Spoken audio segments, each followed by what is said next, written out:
Assalamualaikum warahmatullahi wabarakatuh dan selamat petang semua. Kita sambung lagi dengan topik yang sama, topik belt. Okay. So kelas yang sebelum ni kita dah tengok pasal velocity relationship. Kita tengok yang velocity untuk belt, okay, adalah sama di atas belt punya material ataupun setiap material point di atas belt tu adalah kelajuan dia adalah sama, dan kita boleh cari kelajuan tu kalau kita tahu berapa size of pulley, dan juga kita tahu juga berapa speed, okay, speed of the pulley. So berdasarkan kedua-dua tu kita boleh cari berapa speed of belt, okay, menggunakan equation R1 omega 1 ataupun saya nampak ada silap sikit. So V2 kat sini. So V2 adalah R2 omega 2. So kalau kita samakan, okay, dan sebab kita tahu that kelajuan pada setiap point di belt tu adalah sama ataupun di hujung puli tu adalah sama, dan kita boleh samakan seperti yang kita tengok di dalam petak ni lah.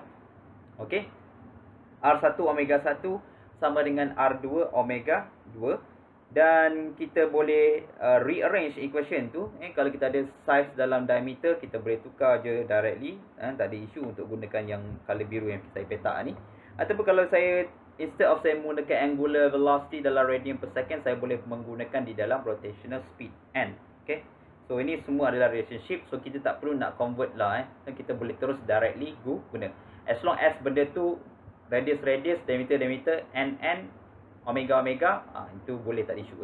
Tapi dia tak boleh lah kalau R1, N1 sama dengan D2, N2. Tak boleh lah sebab dia mesti sama property yang kita nak compare. Jadi mestilah size dengan velocity. Size velocity. Dia tak boleh lah diameter, radius. Diameter 1, R1 macam tak kena lah. Dia mesti radius dengan some speed lah. Ataupun size dengan speed. Okay. Alright. So kita dah habis lah yang kita kategorikan sebagai velocity relationship. So hari ni kita nak tengok bahagian kinetic pula. Okay. So kinetic untuk kes ni. Alright, so untuk kes kinetic ataupun since benda ni bergerak dalam satu pergerakan dan dia punya purpose adalah untuk transmit power ataupun torque. So kita nak tengok this power and torque relationship lah. So benda ni yang kita nak study sikit. Power and torque relationship.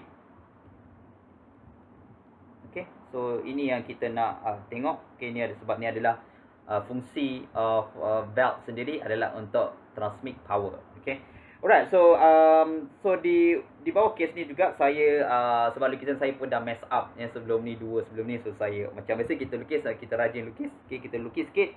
So let's say saya ada this input pulley yang saya kategori yang paling kecil tu, dan juga saya ada output pulley yang sedikit besar sedikit. Okay, macam tu. Macam jauh sangat pula. Okay, dekatkan sikit lah. So let's say di sini, dan saya lukis dia punya output tu. So besar macam tu. Dan macam biasa saya buat macam tu untuk bagi nampak. Sorry lah, lonjong sikit. Okay, macam tu. Okay. Dan saya pasang belt untuk kes ni. Di bahagian tangent point tu. Okay, macam tu. Dan ni dia punya belt lah. Okay, so ini saya punya kedua-dua pulley. Dan saya dah pasang belt di situ. Okay, sekarang kita nak tengok top pula. Okay. So of course masa kita pasang kedua-dua pulley dan juga belt ni, okay.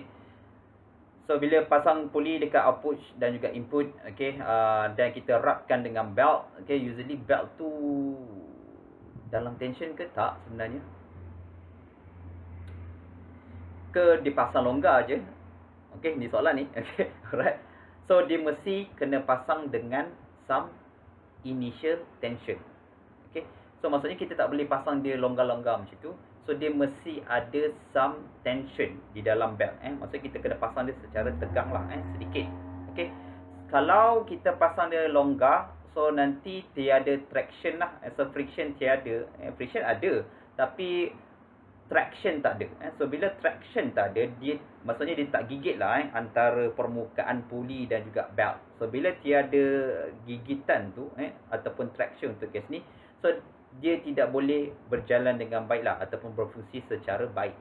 Sebab tu mesti ada initial tension sebelum kita pasang this setup. Okay. So initial tension tu nanti kita akan discuss nanti kemudian macam mana kita nak kira. So bear in mind sebelum kita nak turn on this pulley, sebelum kita nak gerakkan pulley ni, input pulley ni, so kita kena pasangkan this belt ni dengan sedikit ketegangan. Mesti ada tegang sikit. So yang kita panggil sebagai initial tension. Alright. So sebelum kita gerakkan ada initial tension. So lepas kita turn on motor dan input pulley bergerak, adakah tension? Apa akan jadi dengan belt tu? Adakah dia semakin tension? Okay, daripada initial tension sebelum ni? Adakah tension dia tadi, adakah tension dia berubah ataupun tak sama, ataupun tension dia sebenarnya sama walaupun kita turn on that motor? Maksud kisah saya adalah tension di dalam belt. Okay. So adakah tension dia sama? Maksud saya tension ni kalau saya lukis tension tu, so dia akan ada tension lah. So kalau saya boleh kerat that tu, so kita akan nampak tension lah. So ni adalah belt punya tension lah yang color biru ni. Okay, belt tension. So adakah belt tension ni akan sama? Belt tension. Okay, samalah atas dengan bawah. Right. So adakah belt tension ni sama ataupun tak sama sebelum kita turn on the motor ataupun lepas kita on motor? Adakah tension dia sama seperti initial tension sebelum ni yang kita tegangkan tu? So jawapan dia adalah mesti tidak boleh sama. So kalau sama, maksudnya benda tak bergerak lah. Contoh kalau ada benda saya tarik, dia sama force. So, contohnya belt tension yang dekat sini, contohnya yang di bahagian atas ni, let's say saya namakan dia sebagai 1. Yang ni yang nombor 2, macam tu. So kalau belt tension 1 dan 2 tu kita tarik sama kuat, maksudnya sama kuat. So apa kan jadi dia tak ada relatif antara kedua-dua tu. Jadi maksudnya pulley tu tak bergerak lah. Sebab dia tarik sama kuat So let's say ni adalah saya punya pulley. So saya ada letak kabel sini. So saya tarik dia sama kuat. So basically pulley ni takkan berpusing lah. Okay. So kalau di dalam untuk case pulley, bila kita dah turn on the motor, basically mesti ada relatif. Maksudnya mesti ada perbezaan tension, baru boleh berpusing benda tu, barulah torque akan berlaku.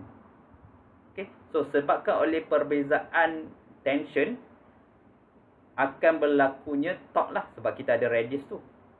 Okay. So right. So idea dia, so kalau saya so bila saya turn on motor, apa akan jadi? Torque akan develop lah di dalam sistem. So torque akan develop. So torque akan develop macam tu. So torque satu tu refer pada input lah. So torque satu akan berlaku. So maksudnya akan ada berlakunya perbezaan tension di bahagian bawah dan di bahagian atas belt. So disebabkan ada dua perubahan tu, dia akan menghasilkan torque. Okay. So kalau dia sama F1 dan F2, maksudnya dia seperti keadaan awal. Maksudnya dia seperti keadaan sebelum benda tu berpusing. Maksudnya di dalam initial tension. Tapi bila saya turn on motor, pulley bergerak, okay, maksudnya tension mesti berubah, sebabkan kalau ada perubahan tension tu akan berlaku that dynamic tu lah. Right. Dan torque akan develop. Okay. So berdasarkan setup ni, kalau saya tahu that, okay, so kalau saya padam ni sikit, so basically dia sama magnitude lah. Sebab dia adalah free body diagram, every action must have reaction. So usually yang ni adalah F2 lah kat sini. Dan ni adalah F2. Okay, macam tu. So saya padam. So bila saya turn on that motor, so apa akan jadi that, so saya boleh kira dia punya torque lah sekarang ni. So bila saya kira torque pada 1, kalau saya tahu that yang ni adalah saya punya radius, size radius 1, dan ini saya tahu juga ini adalah saya punya radius 2, so saya boleh kira torque yang experienced by input dan juga output lah. So saya boleh kira torque 1 adalah perubahan tension F1 tolak F2 kali dengan R1. Alright. So itu, okay, perubahan tension tu akan menyebabkan torque yang akan develop lah kalau kita kali dengan dia punya size lah ataupun radius untuk kes ni. Okay. So isu dia sekarang ni, okay, macam mana kita nak tahu F1 tu lagi besar daripada F2 kan? Itu isu sekarang ni. Kalau kita, let's say kalau F1 tu lagi kecil daripada F2, kita akan dapat negatif torque lah. Okay. Alright. So sebenarnya macam mana kita nak tahu sama ada case tu besar ataupun kecil? Okay. Sebenarnya dia depend dengan movement lah. So kalau saya punya puli ni, kalau puli saya dia pusing pada arah clockwise, okay, let's say kalau dia pusing pada arah ni, N1, ataupun kita boleh panggil sebagai omega 1, dan of course N2 omega 2 kalau dia pusing pada arah clockwise, so output pun akan pusing pada arah yang sama. So bila kita pusing macam tu, so F1 okay, akan berlaku di bahagian bawah. Maksudnya F1 ni dia punya magnitude dia lagi besar lah. So untuk kes ni, kalau saya pusing dia arah macam tu, so F1 akan lagi besar daripada F2. Macam tu. Okay. So kalau saya pusing dia pada N1 dia pada arah clockwise. Okay. Itu dia punya basic idea dia. So bila saya pusing pada arah clockwise, so torque akan develop pada arah yang sama. Okay. Dan bila kita tengok kat sini, F1 adalah lebih besar daripada F2. Okay. So itu dia punya logik dia. Okay. Tapi di bahagian output puli dia terbalik sedikit lah. Okay. So kalau kita tengok sini, F2 adalah di bahagian atas, F1 adalah di bahagian bawah. Okay. So untuk kes kita, kita akan assume that F1 sentiasa lagi besar daripada F2.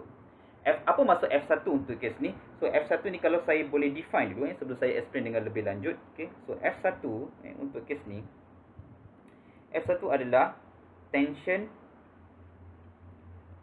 at tight side. Okay. Tight side. So dia ada side dia. Nanti kita explain detail. So F2 adalah tension at slack side. Tight side lebih tegang daripada slack side. Ataupun kita boleh cakap dan F1 ni always greater than F2. Dan macam mana kita, so bila nak buat analisis ni, kita kena tahu kat mana F1 dan kat mana F2. Itu dia punya critical point dekat sini. Okay. F1 kena tahu dekat mana. Okay. So macam mana nak tahu F1 dan juga F2 ni? Okay. So kita boleh tengok arah rotation lah. So untuk sini kita tengok arah rotation. Contohnya untuk sini saya nampak dia pusing pada input. Okay. Input dia pusing pada arah clockwise. So bila input pusing arah clockwise, maksudnya tight side saya, okay, F1 saya adalah pada bahagian bawah. Okay. So slack side saya akan bahagian atas. Dan torque akan berlaku pada arah yang sama dengan arah input. Okay. Dia macam tricky sikit lah. Tapi terbalik dengan untuk case yang output. Okay. So apa pula dia tight side dia, kalau dia pusing pada arah clockwise, so pada output puli F2 akan ada di bahagian atas. Okey. Okey, ni salah ni. Patutlah semua orang keliru Ini F1 ni, saya nak tulis F1. Okay. Dan tight side akan berlaku di bahagian bawah. Okey. So dia macam tu. Okey. So dia akan ada that. So bila kita tengok torque dia pun torque dia jadi terbalik lah. Okay. Torque dia jadi arah macam ni. Torque 2. Okey. Sebab torque 2 ni pula terasa disebabkan oleh action of belt tu. Belt tu yang memberi torque ataupun memberi power kepada second pulley ataupun output pulley lah. Tapi untuk kes yang input pulley ni, pulley ni dia memberi torque ataupun transmit power kepada belt. Okey, belt pula akan memberi power atau transmit torque kepada pulley nombor 2. Sebab tu dia jadi macam tu lah. Dia macam pelik sedikit lah. Nampak dia. Alright. So macam mana kita nak tentukan arah F1 dan F2? So contohnya kalau saya buat contoh yang lain pula. Kalau let's say lah. Let's say untuk kes ni, saya pusing terbalik pula. So maksudnya N1 saya pusing pada arah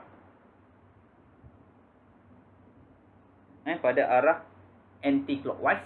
Okay. Dan of course yang ni akan pusing pada arah anti-clockwise juga. Okay. So apa akan berlaku? F1 ni kita terpaksa alternate sebab kita nak sentiasa maintain dan F1 tu sentiasa lagi besar daripada F2 ataupun F1 tu adalah tight side. So maksudnya kalau saya alternate benda tu macam tu, maksudnya nanti F1 saya di atas ni lah. Okay, bukan yang petak tu. So ni adalah saya punya F1 dan F2 saya adalah yang di bahagian bawah. Okay, macam tu. Okay, so macam mana kita nak tentukan benda ni? So cara nak tentukan pertama kena tahu kat mana satu input dan juga output pulley. Kedua kena tengok arah direction, sama ada clockwise ataupun anti-clockwise. So lepas kita dah tahu dua info tu, baru kita boleh tahu kat mana satu F1 dan juga kat mana satu adalah F2. So ni adalah sedikit tricky lah di dalam case belt tu sendiri. Okay, alright. Okay, so since kita gunakan case yang ni lah, so saya tak nak keliru kasi, so banyak sangat benda ni. Okay, so let's say saya guna satu case untuk case ni, saya ada input pulley saya macam tu dan output pulley saya macam tu, dan saya pusing pada arah clockwise, so saya akan dapat torque pada arah yang sama dengan input pulley lah, torque 1. Okay, so let's say saya pangkar macam ni lah. So let's say saya pangkar je, pangkar pula serabut. Saya tak nak serabutkan benda ni, nanti kamu keliru. Let's say saya buang ni. Okay, buang benda tu. Okay, okay, let's say saya untuk jadi saya consider satu case saja, pusing pada arah clockwise lah. So torque saya macam tu dan torque pada output pulley saya macam tu lah. Okay, alright. So since kita dah dapat bentuk macam ni, okay, so kita juga boleh juga kira torque pada nombor 2 ni. So torque 2 ni basically adalah, kalau saya tahu berapa perbezaan torque tension pada belt, saya boleh kali dengan dia punya radius lah. So ini cara nak kira torque pada input, dan ini adalah cara nak kira torque pada output lah. Okay, alright. Cuma isu dia sekarang, kalau kita tengok sini, R tak ada masalah. So R tu adalah size of pulley. Cuma isu dia adalah macam mana kita nak dapatkan nilai F1 dan juga F2. So benda ni kita akan sambung nanti pada topik yang akan datang. Okay, untuk cari nilai F1, F2. Kita postpone tu dulu. Kita bear in mind benda tu kita tak tahu lagi. Kita akan tengok next topik. Tapi kita nak teruskan sedikit lagi.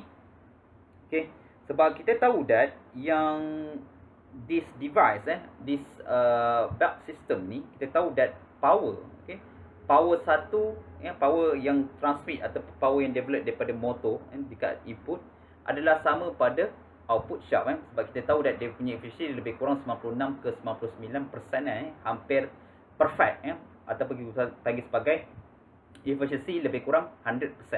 So kita tahu benda tu, macam mana kita nak proofkan that betul ke efficiency tu betul-betul 100%. Okay, P1 dan juga P2. So macam mana kita nak proofkan benda tu. Okay, so kita nak tengok sikit macam mana kita nak proofkan. Right, dan kita tahu rumus power hari tu. Okay, power yang develop di dalam sistem ni. Okay, so power, contohnya untuk case ni, saya tahu power yang di develop pada P1 dan juga pada power yang develop pada output pulley. Okay, so P1 dan juga P2. Okay, so dan saya tahu that rumus power adalah, power 1 adalah torque 1 kali dengan angular speed 1. Okay, Dan juga power pada output puli adalah torque yang develop pada output puli kali dengan omega 2. Okey. Dan saya tahu tadi dengan definition of torque 1 adalah F1. Kita tengok balik kat atas ni. So torque 1 ni adalah F1 tolak F2 kali dengan R1. So let's say saya replacekan this T1 ke dalam ni. Okey. Alright. Dan saya replacekan juga T2 di dalam equation torque 2 ni lah. Di dalam equation power tadi. So let's say saya replacekan benda tu. P1 adalah so F1 tolak F2 kali dengan R1 omega 1. Dan saya tahu juga P2 adalah so F1 tolak F2 kali dengan R2 omega 2. Dan saya tahu daripada sebelum ni that velocity adalah V1 sama dengan V2 sama dengan V, dan kita tahu that V1 adalah R1 omega 1, dan kita tahu juga V2 adalah R2 omega 2. So kalau saya replacekan this R1 omega 1 dan juga R2 omega 2 dengan V, dengan this V, sebab sama kan, sebab ni adalah sama dengan V, sebab ni pun sama dengan V juga. So basically P1 adalah F1 tolak F2 kali dengan velocity of belt, dan P2 sama dengan F1 tolak F2 kali dengan V. So berdasarkan ni kita tahu that P1 sama dengan P2. So ni adalah cara nak kita proofkan that power pada input puli dan juga power pada output puli adalah 100% lah. So maksudnya dia transfer secara baik so ni dia punya cara proof lah. Sebab tu kita boleh declare that belt system usually adalah 100% efficiency lah. So P1 kepada P2 So dalam kelas kita akan assume dia adalah 100% efficiency. Alright. So kita dah habis untuk power and torque relationship. So torque adalah kita boleh dapat adalah berdasarkan perbezaan tension di dalam belt. Yang kita ada adalah tension pada tight side F1 dan juga slack side F2, dan kita kali dengan size of pulley, kita akan dapat torque pada 1 dan juga torque pada 2 respectively. Of course torque 1 dan torque 2 ni kalau dia size yang berlainan, dia adalah magnitude yang berbeza lah. So tu kena ingat, size yang berlainan akan menghasilkan size yang torque yang berlainan. Sebab torque ni adalah berkadar terus dengan so torque ni adalah berkadar terus dengan radius. So semakin besar radius, semakin besar torque. Tapi kita tahu that power yang transmit daripada input ke output adalah sama, dan kita telah tunjuk dia punya proof dia seperti yang kita baru tengok yang tadi itulah. So ni adalah proof dia.